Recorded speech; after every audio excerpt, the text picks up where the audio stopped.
Dallas, Texas. Here was this city that just felt brand spanking new. Paris and New York and London and then during the 80s, you had Dallas. And you're like, what the fuck are you talking about? Where the fuck is Dallas? And that set the stage for this club, the Starck Club. Jeez, man, I've never seen anything like this. This is like a museum or something. I knew this was completely unique to anything I'd ever seen before.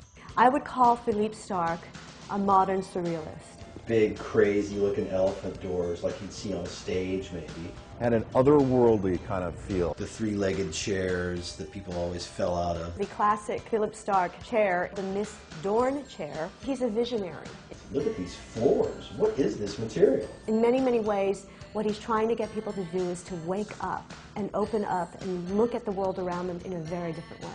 The sunken dance floor and the screens with the light panels and the amplifiers right there and the big Starck logo right in the middle of everything. 2 sets of draperies that are tied back give a sense of drama. What's behind the drapes? I'm descending into the debauchery. Sexuality was on fire back then. Philippe Starck really likes to play with a play of sexuality. It was before HIV. It was basically a new sexual revolution going on. An object of desire.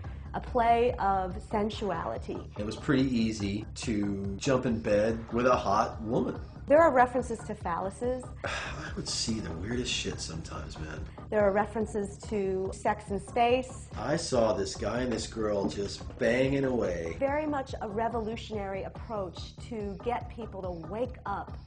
And his girlfriend was just blowing him like no tomorrow. Right there on the floor, man. They didn't look at me like, oh, we're busted. They just looked at me like and paused for a moment, and then they got back to having actual sexual intercourse. Ecstasy was legal in the beginning.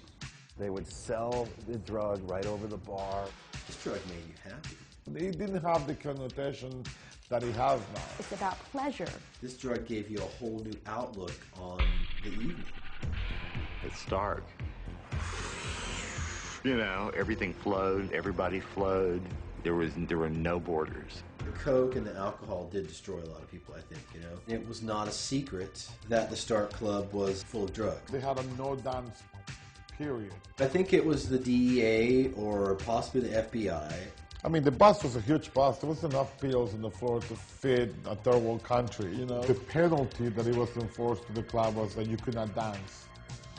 So you could be there, you could have a good time, but if you move, the no dance police will come and say, sir, you're arrested. I'm like, why am I arrested for? Because you're dancing. We were warriors of the discotheque. The first thing I did notice about Starck Club 2 is the music was like nothing anyone had ever heard. You know, it was very unique. You know, it had a great sound. House music, techno, hip hop. It was basically Euro techno in 1985. It was also referred to, I think at the time, as the second European invasion. Adam Ant, Boy George, Thompson Twins, Joey Arias came all the time. Dead or Alive, Book of Love, There I Am, The Bartender. Wow. This is Robert Plant from Led Zeppelin. So, sure enough, there's Paul Stanley from Kiss, downstairs dancing to Madame Butterfly. Grace Jones was the shit. She had this big spinning black leather chair, and she did the entire show sitting in the chair. And a lot of the shows she did with her back turned to the crowd. The consensus was it sucked.